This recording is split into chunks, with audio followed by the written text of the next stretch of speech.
maghanap kung saan ba talaga nagtatago ang Immortal King. Bakit mo akong pinanghihinaan na sila ng loob? At mukhang gusto na nilang i-disband ang unit sa paghahanap sa Immortal King na si Hans. Napabuntong hininga na lang itong knights na ito at iniisip kung ano daw ba talaga ang dapat niyang gawin sa mga ganitong klase ng panahon. Nang makita niya si Henrich na nagte-training sa labas, at mukhang namangha siya kay Henrich after nitong matalo ang kanyang kalaban. Nagbigla na lang lumabas ang system window ni Henrich na sinasabi na, "Repeated training has granted the entity newfound insight. You have gained the skill Paladin combat technique." After ng baptism kay Henrich, nagkaroon siya ng extreme regeneration sa kanyang katawan na dahilan para mabilis siyang gumaling. At inabot niya ang kamay niya sa kaibigan niya para itayo ito. Pero napaisip si Henrich kung sapat na nga ba talaga ang kanyang ginagawa. Kailangan pa ata niyang i-push ang sarili niya para mag-improve pa siya. Nang biglang merong knight na nagsalita sa likod niya at sinasabi na ang kanyang divinity matches daw ba ay Instructor a higher paladin. Nalabis na kinagulat ng ating bida at ng mga kasamahan nito dahil hindi basta-basta ang nag-approach sa kanya. Pero dahil hindi makakasagot ang ating bida sa gulat, sinabi na lang nitong knight na ito na kulang pa din daw sa experience ang ating bida. Napa-thank you na lang ang ating bida sa knight na ito na si Sir Toskin. Pero nagulat ang ating bida na inabot ni Toskin, nakamaya sa ating bida at inalok siya na sumali daw ito sa kanya.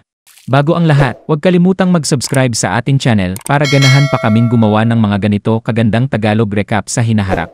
Sa pagpapatuloy ng chapter 16 na ng manhwa, hindi makapaniwala si Henrich na inaalok siya ni Sir Toskin na sumali sa kanya. Sabi ni Sir Toskin kung ayaw daw niyang sumali ay ayos lang naman daw, kaya agad-agad na sinabi ng ating bida na gusto daw niyang makasali kay Sir Toskin. Kaya sumunod ang ating bida sa kanya. Kung saan ba talaga sila pupunta at hinawakan na lang siya sa braso na naintindihan naman daw niya kung ano daw ang pakiramdam niya ngayon. Kaya pumunta sila sa isang teleport area at nag-teleport papunta sa ibang lugar. At labis na guluhan ang ating bida sa nakita niya. At nakita niya ang isa sa pinakamalaking sanktuaryo ng lugar. At ito pala ay ang heart ng organisasyon nila, kung saan ang Pope at ang Saintest ay nakatira. Nagulat naman sila at ang Saintest, ikinamusta sila gamit ang kanilang pangalan. At napayuko lang itong ating bida at nagpasalamat, habang nakayuko ito napangiti siya dahil malapit na daw siya ng palapit sa gusto niyang makuhang goal. Habang nakaluad ang ating bida, nasabi na lang niya sa kanyang sarili na tumuloy lang siya sa daan ng liwanag, habang isa naman ay nasa daan ng maduming gawain, kung saan tinutumba nito ang mga masasamang tao.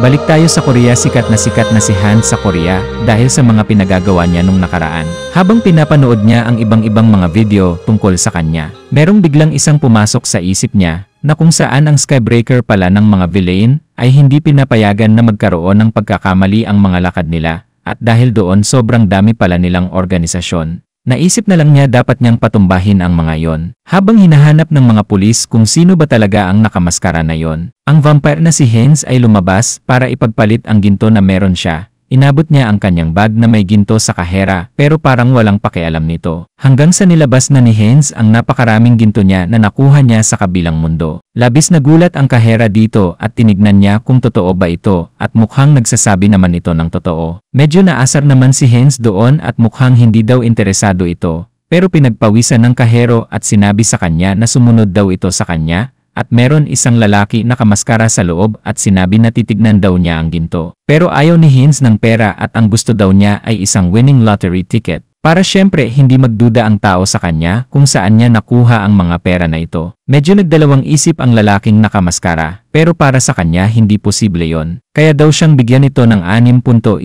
billion won ticket sa loob lamang ng 4 na buwan. Nag-usap ang dalawa at meron pang pinakita si Hans dito sa nakamaskara na labis naman itong ikinagulat dahil gusto niya ng ganon klaseng dimensional devices. Hindi niya napigilan si Hans na hawakan ito sa kanyang kamay na labis namang ikinagalit ni Hans. Para sa kanya hindi siya pumunta dito para makipag-usap. Kaya nanghingi ng pasensya itong nakamaskara. Sa gulat nito nakamaskara tingin niya na hindi basta-basta itong taong kausap niya kaya pinagpawisan siya ng malagkit. Habang iniisip niyo kung anong klaseng tao ba talaga itong ating bida, biglang lumapit ang ating bida at sinabihan siya na maraming salamat sa napaka-smooth na transaction. Dadako naman tayo sa labas. Tuwang-tuwa si Hans na sa buong buhay niya hindi niya akalain na mananalo pala siya ng isang lottery ticket at iniisip niya kung saan niya gagamitin itong mga perang ito. Habang pinagmamasdan niya ang paligid at iniisip na dahil sa kanya, kaya mapayapan na itong lugar na ito. At ang mga tao ay lumalabas na nang walang masyadong iniisip na aksidente sa kalsada ng gabi. Habang masayang nag-iisip ang ating bida, meron na lang isang lalaki na may binulong sa kanya nang hindi niya napansin. Sa labis ng gulat ni Haynes, sinabihan siya na lalaki na mag-relax lang daw muna siya at hindi daw siya kalaban. Pero hindi na kumbinsi si Haynes dito, kaya pinakita ng lalaki ang kanyang pangil at katulad daw siya ni Haynes na isa ding vampira. Pero sa kanya isa daw siyang level 6 na vampire at galing daw siya sa ibang dimension. Ginamit naman ng lalaking ito ang kanyang skills kay Haynes na dahilan para sagutin niya ang mga tinatanong niya. Tinanong niya ang ating bida kung kailan daw siya bumalik sa Earth. Kahit hindi intensyon ni Haynes sagutin to, sinabi niya na kailan lang daw siya bumalik. Nalabis pinagtaka ni Haynes na bakit sinasagot niya ang tanong ng lalaking ito. Anong klaseng ability daw ang ginawa ng lalaki sa kanya? Kaya inabutan siya ng ticket ng lalaki.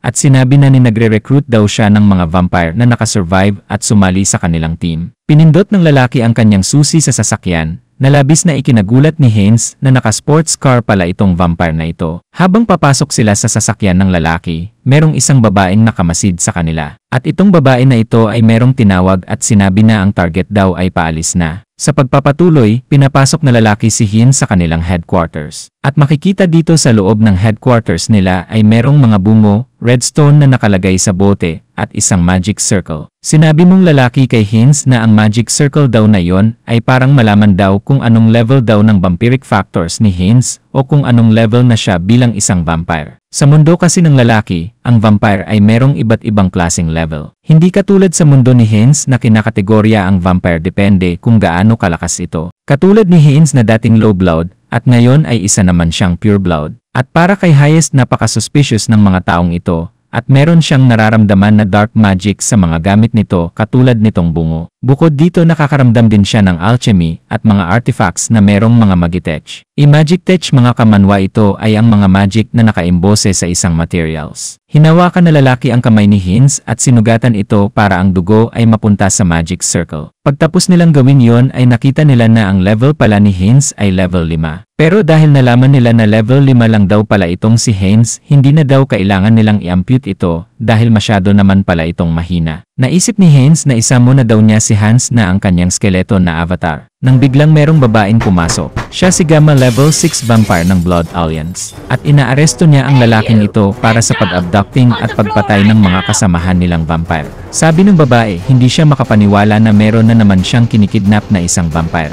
Pero sabi ng lalaki ito, ano pa ba daw ang ine-expect nito sa isang Blood Alliance. Kaya habang nagsasagutan ang lalaking ito at yung babae, merong isang lalaki sa likod ng babae na kasamahan niya ang biglang sumuntok sa kanya, sinaktan niya rin pati yung mga kasamahan niya. Nalabis na ikinagulat ng lalaki ay mali na labis na ikinagulat ng babae na kung paano niya naisip na reside rin silang mga magkakagrupo. Pero sumagot na lang ito, nasa dimension daw niya isa daw siyang Panginoon na merong kastilyo at meron siyang title. Pero dito sa Earth isa siyang loser na walang kwenta na nakatira sa ilalim ng basement.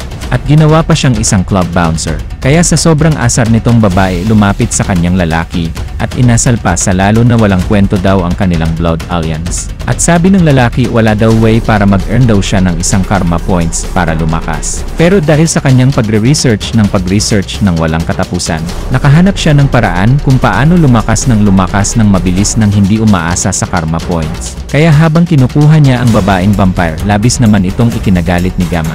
Mukhang gusto niyang kainin itong babae na labis naman ay kinagalit ni Gamma. Naisip ni Haynes na ito daw ba ang cannibalism doon sa kanilang dimension. Ang cannibalism mga kamanwa ito yung ginawa ni Haynes doon sa isang pure vampire, na dahilan ng kanyang pag-upgrade ng kanyang skills. Ang pagkain sa kapwa nila vampire ay nagbibigay sa kanila ng sobrang lakas na kapangyarihan para sila ay mag-improve. Pero nagulat si Haynes na hindi pala ito ang gagawin ng lalaki. Balak pala niya itong ilagay sa magic circle at kunin lahat ng negative emotion at mag-extract ng blood para maging isang pills. At para sa lalaking vampire, ito daw ang pinakamagandang ingredients para mag-level up ang kanilang kapangyarihan bilang isang vampire. Pagkatapos ng ma-extract ang vampire sa kanyang mga kamay, binigay niya ito sa bouncer. Pati ninom ang pills na ito, nakaramdam siya ng ibang klaseng pakiramdam na hindi niya pa nararamdaman sa buong buhay niya. at naramdaman niyang lumakas ang kapangyarihan niya at merong mga matutulis na bagay na lumabas sa kanyang katawan. Sinubukan niya ang lakas niya kaya hinawakan niya sa leeg si Gamma. Pati na ako niya pa ang lalaki, nabigyan pa daw siya ng mas maraming pills katulad ng ipinangako niya. Pero sabi lang nito na huwag daw muna siyang magmadali dahil meron daw naghihintay sa kanila. Pagbigla na lang sumabat itong si Haynes na labis nilang ikinagalit. At nagtataka sila na bakit nakangiti pa itong si Haynes kahit alam naman nila kung gaano kalakas sila. Nagulat na lang sila na biglang meron nagsamon ng mga bungo sa kanilang paligid at dali-dali silang sinugod. Pero para sa lalaki ito na daw ang pagkakataon niya para subukan ang lakas niya. Pero katulad ng inaasahan, wala siyang laban sa skeleton ni si Hans. Merong lumabas na blue na liwanag na matutulis na bagay ang sumaksak sa nag-berserk na vampire. At ginamit naman ni Hans ito para kagatin siya sa likod at mag-activate ang cannibalism niya. Grabe ang pinayat ng bouncer dahil sa pagsiksik ng dugo nito. At nagtaka si Hans na bakit napuputol ang kanyang mga ngipin. Pero merong tumubo at napalitan ito ng bago na mas magandang ngipin pa. Merong nag-pop up na system window na sinasabi, significantly increase physical strength. Each time vampiric factor is acquired, the blood powers are absorbed. Ang bagong skills na ito ay hindi na kinakailangan ng pills para meron lumabas sa katawan niya na mga matutulis na bagay. Mga kamanwan, naging mukhang si Wolverine dito ang ating bida. Dahil sa pagtataka, di na nila alam ang kanilang gagawin. Napangiti na lang si Haynes at gusto niyang gamitin itong bagong kakayahan niya sa kanila.